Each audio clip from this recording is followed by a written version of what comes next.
हाँ बच्चों, आपने इसके पहले वायरस के बारे में पढ़ा था। वायरस के बारे में आपको बताया गया था कि वायरस है क्या, इसकी खोज किसने की थी, इसका जनन कैसे होता है, इसके द्वारा कौन कौन से रोग होते हैं, इसके द्वारा पादपों में और जंतुओं दोनों में रोग होते हैं, इसके द्वारा पादपों में कौन सा रोग होता है, इसके द्वारा जंतुओं में क्या रोग होता है, इसके बारे में आपने विस्तार से पढ़ा।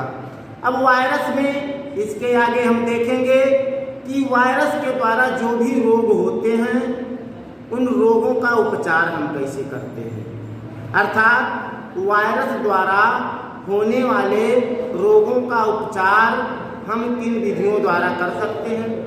तो वायरस द्वारा जो भी उपचार हम करते हैं उसमें पहला होता है, पहले देख लेते हैं,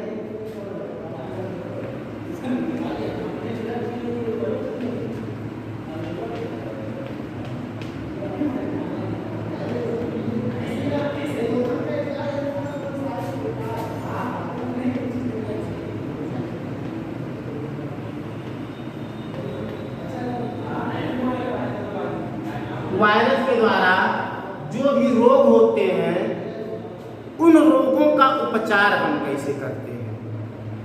इन रोगों का उपचार करने की वर्तमान में 3 विधियां हैं। पहली विधि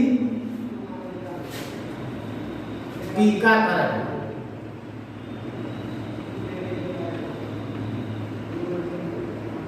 टीकाकरण आप देखते होंगे, जब कोई भी बच्चा माँ के पेट में होता तभी माँ को टीका लगना शुरू हो जाता है। जिसको जो टीकाकरण होता है, माँ को टीका लगाया जाता है। जब बच्चा माँ के पेट से बाहर पैदा होता है तब उसमें आप देखते हो बच्चे को भी टीका लगाया जाता है। इसको कहा जाता है वैक्सीनेशन, टीकाकरण।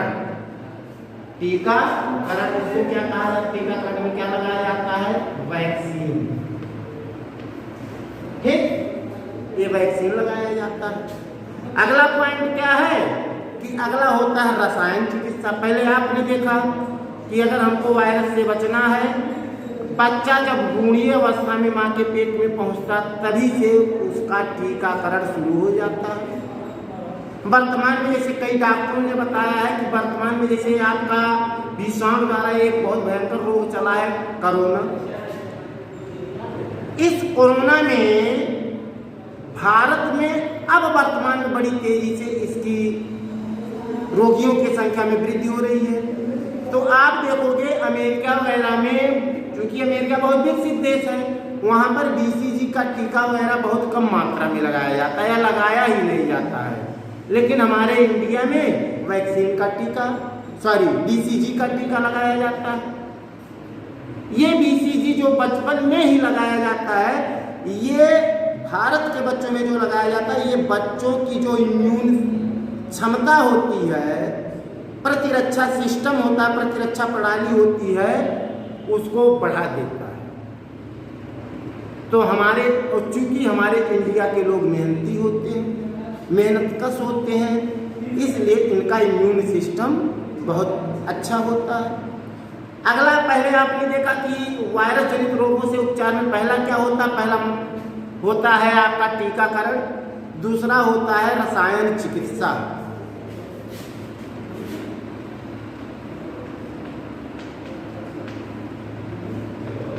रसायन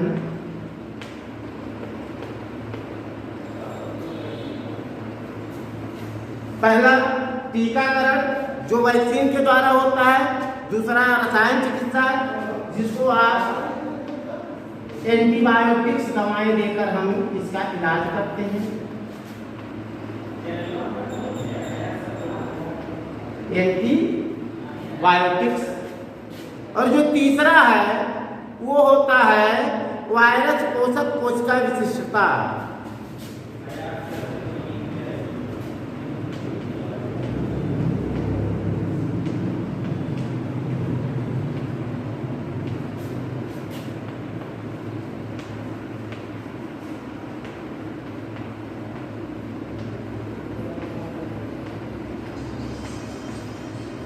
अर्थात हमारी कोशिकाएं जो होती हैं, हमारी जो कोशिकाएं होती हैं, अगर वो उनको पोषक तत्व अच्छी तरह से मिल रहा है तो निश्चित रूप से उनकी ये विशिष्टता होगी कि वो वायरस को अपने पास नहीं आने देंगे। जैसा आपको इसके पहले भी बताया जा चुका है कि वायरस तभी जिंदा रह सकता है जब वो किसी सजीव कोशिका के संपर्क में आता है। अगर वो सजीव कोशिका के संपर्क में नहीं आया है तो हजारों वर्षों तक वो निर्जीव पड़ा रहेगा निश्चित रूप से। ये तो था आपका वायरस। वायरस के बाद हम पढ़ते हैं आपका जो वर्तमान में पूरे देश विदेश अन्य देशों में फैला हुआ है, उसका नाम है HIV वायरस।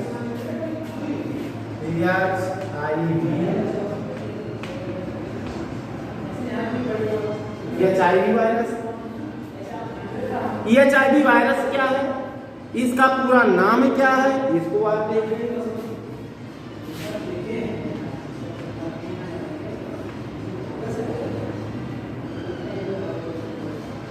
एच का मतलब होता है ह्यूमन, आई का मतलब होता है इम्यूनो,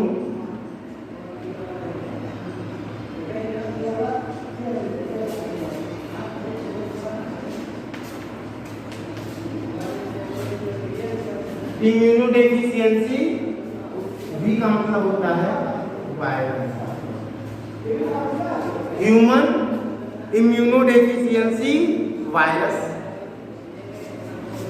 इसका मतलब क्या हुआ कि ये मानव प्रतिरक्षा न्यूनता वायरस, मानव प्रतिरक्षा न्यूनता वायरस, मानव प्रतिरक्षा न्यूनता विषाणु।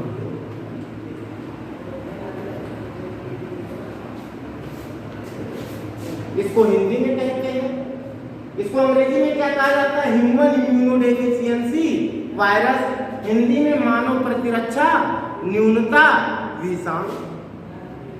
जब किसी भी मनुष्य के शरीर में HIV का वायरस प्रवेश कर जाता है तो हमारे शरीर के जितने भी प्रतिरक्षा प्रणाली हैं, इम्यून सिस्टम्स होते हैं, ये हमारे पूरे के पूरे इम्यून सिस्टम को धीरे धीरे नष्ट कर देता है। अर्थात हमारे शरीर में, जैसा कि आप लोग जानते हैं कि हमारे शरीर में जो रुधिर होता है, उस रुधिर में जो कोशिकाएं होती हैं, कणिकाएं होती हैं, WBC, RBC और प्लेटलेट्स, ये जो आपको प्लेटलेट्स आपने देखा कि अगर ये जो डेंगू का वायरस है वो हमारे प्लेटलेट्स की संख्या को कम करना शुरू कर देता है। लेकिन जब HIV का वायरस किसी मनुष्य के शरीर में प्रवेश कर जाता है तो उसके जो WBC श्वेत रुधिर कणिकाएं हैं, श्वेत रुधिर कणिकाओं का काम होता है कि मानव शरीर की किसी भी बाहरी रोगाणुओं से, विषाणुओं से, जीवाणुओं से, सूक्ष्म कणों से, सूक्ष्म जीवों से जितने भी प्रकार के रोग होते हैं, उन सभी रोगों से रक्षा करने का काम हमारी श्वेत रुधिर कणिका करती है, WBC करती है। तो हमारे पूरे शरीर की जो सहायक कणिकाएं होती हैं, शरीर की रक्षा करने वाली कणिकाएं होती हैं WBC, ये जो HIV का वायरस होता है ये सीधे हमारे WBC को नष्ट करना शुरू कर देता है। स्पेशली हमारे शरीर का जो प्रमुख प्रतिरक्षा तंत्र होता है उसको ये पूरी तरह से छिन्न भिन्न कर देती है, नष्ट कर देती है। HIV वायरस जो होते हैं ये हमारे प्रतिरक्षा तंत्र को पूरी तरह से बर्बाद कर देते हैं।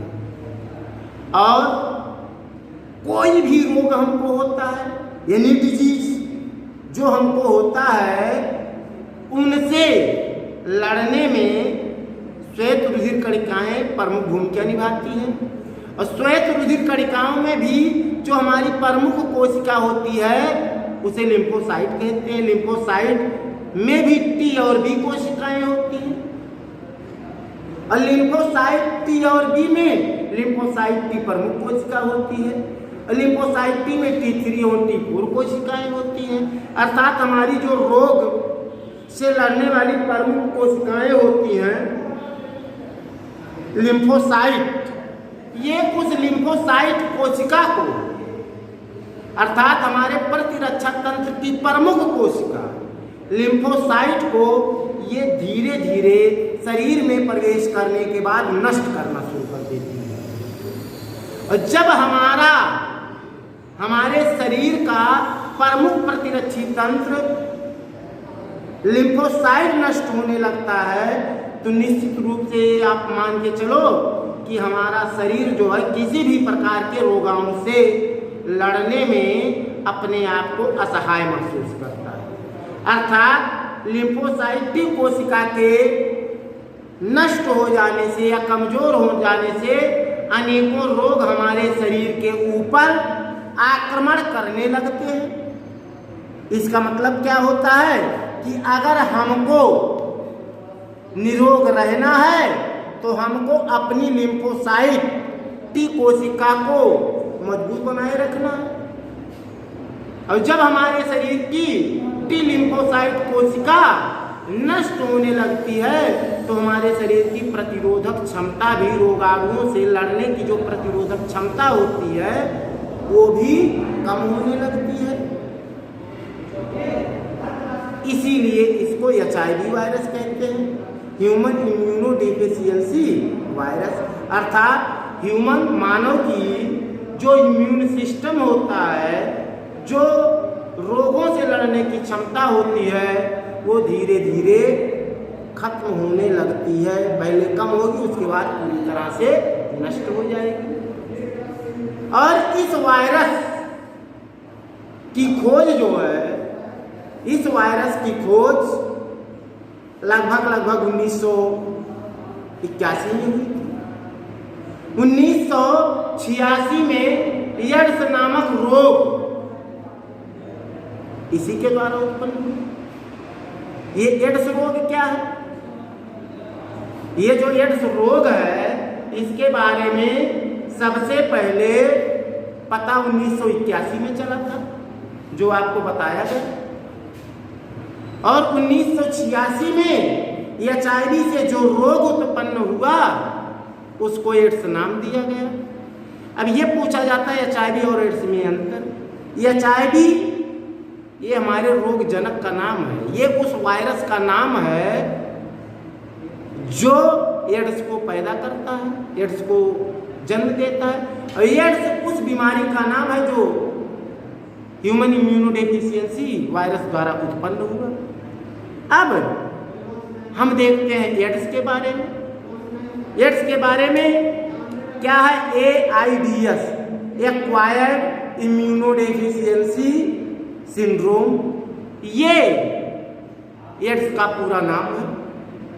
लेकिन एड्स के बारे में पढ़ने से पहले हम HIV वायरस की संरचना के बारे में देख लेते हैं।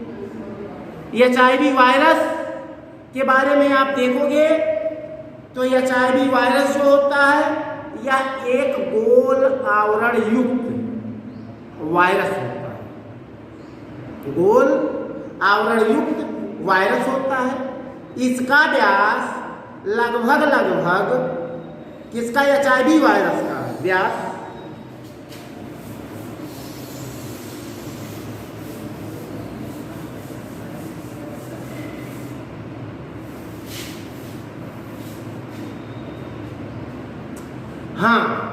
तो हम HIV वायरस के बारे में बता रहे थे कि HIV वायरस का व्यास जो होता है ये लगभग 90 से 120 नैनोमाइक्रोन होता है।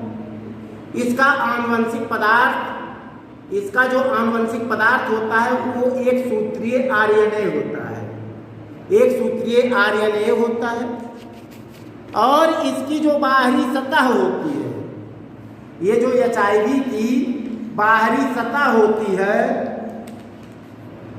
ये ग्लाइकोप्रोटीन, इसकी जो बाहरी सतह होती है ये ग्लाइकोप्रोटीन्स के बने उसके अनेकों वृत्त युक्त खूंटी के समान व घुंडियों के रूप में आवर्धित होते हैं। ये थी आपकी HIV की संरचना के बारे में। अगर कोई व्यक्ति HIV वायरस से संक्रमित है तो उसका पहचान क्या है, इसके बारे में पहले ये देख लीजिए कि HIV से या एड्स से कोई व्यक्ति अगर संक्रमित हो गया है तो पहला काम है संक्रमित होने के बाद लगभग 5 से 12 वर्ष के बाद तक व्यक्तियों में एड्स का कोई विशेष लक्षण प्रदर्शित नहीं होता है, लेकिन इसके बाद 12 साल के लंबे अंतराल के बाद ये धीरे धीरे अपने लक्षण को प्रकट करना शुरू कर देता है। इसमें कुछ व्यक्तियों ने HIV संक्रमण के कुछ सप्ताह के बाद जब उनको HIV का संक्रमण हो गया तो उन्होंने अपने अंदर कुछ बदलाव महसूस किए। तो जो एड्स की बीमारी है जब ये किसी के शरीर में प्रवेश कर जाती है अर्थात वो व्यक्ति एड्स से संक्रमित हो जाता है तो उसको सिर दर्द, घबराहट और हल्का ज्वर, बुखार आदि लक्षण जैसे खांसी भी आती है, उसको कमजोरी महसूस होगी, हमेशा थकावट सा महसूस रहेगा, उसको अतिसार की बीमारी और उसके जो अन्य शरीर के अंग हैं वो पूरी तरह से एक्टिव नहीं होते हैं। अर्थात उसको धीरे धीरे जो भी बीमारी उसके शरीर में प्रवेश करती है, चूंकि उसका इम्यून सिस्टम, उसकी लिम्फोसाइट की कोशिकाएं नष्ट हो चुकी हैं, इसलिए वह व्यक्ति रोगों का घर, उसका शरीर रोगों का घर बनता चला जाता है। इसमें आपको बताया गया कि शुरू में क्या लक्षण प्रकट होते हैं, सिर दर्द, घबराहट, अतिसार, ज्वर इत्यादि। इसके बाद उसकी त्वचा पर इन सब लक्षणों के बाद जो व्यक्ति HIV से संक्रमित है, एड्स से संक्रमित है, उसकी त्वचा पर एवं उसके गुप्तांगों पर छोटे छोटे दाने निकल आते हैं, तथा उसके जांघों के जोड़ पर गांठ बन जाती है, उसके जांघों के जोड़ पर गांठ बन जाती है। ये गांठ कठोर होती है। रोगी की त्वचा पर, रोगी की HIV से संक्रमित जो रोगी है उसकी त्वचा पर गुलाबी, बैगनी या सफेद रंग के चकत्ते पड़ना शुरू हो जाते हैं। अंत में व्यक्ति को कोई भयंकर रोग जैसे न्यूमोनिया हुआ या कैंसर बीमारी हुई, ऐसे बीमारियों से वो व्यक्ति संक्रमित हो जाता है, या TB हो गया, अर्थात कुछ ऐसे रोग हो जाते हैं उसको जो भयंकरता की श्रेणी में आते हैं। और व्यक्ति का जो इम्यून सिस्टम रहता है वो पूरी तरह से इन रोगों से लड़ने में असहाय हो जाता है, अर्थात व्यक्ति इन रोगों से नहीं लड़ पाता। जो भी दवाएं वो यूज करता है वो दवाएं भी, चूंकि हमारी जो प्रमुख रक्षा कोशिका है लिम्फोसाइट टी, ये HIV उस लिम्फोसाइट टी कोशिका को भी नष्ट कर देता है। तो हमारे शरीर की जो रक्षक कोशिकाएं होती हैं वो नष्ट हो जाती हैं और हमारा शरीर इन गंभीर रोगों से लड़ने में अपने आप को असहाय महसूस करता है और व्यक्ति इन्हीं भयंकर रोगों की चपेट में आकर मौत का ग्रास बन जाता है। अर्थात कुछ समय बाद वह व्यक्ति अनेकों प्रकार के घातक रोगों से ग्रसित होकर मृत्यु को प्राप्त कर लेता है। आज के चैप्टर में बस इतना ही।